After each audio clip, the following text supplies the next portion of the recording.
Hey guys, in this video I'm going to show you how to use your overdraft money on Lloyds Bank. The first thing I want you to do is log into your Lloyds Bank account, and once you're approved for this overdraft money, then this becomes part of your available balance. You can see my actual balance is £5 right here, but the available one is 105 because the overdraft balance we have is £100.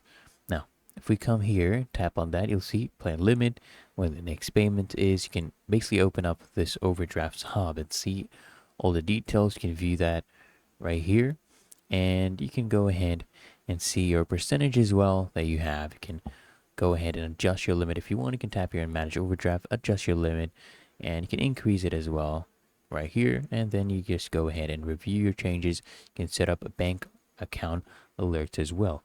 But it's really that easy. If you found this video helpful, make sure you smash that like button and subscribe to the channel. Really helps me out as well.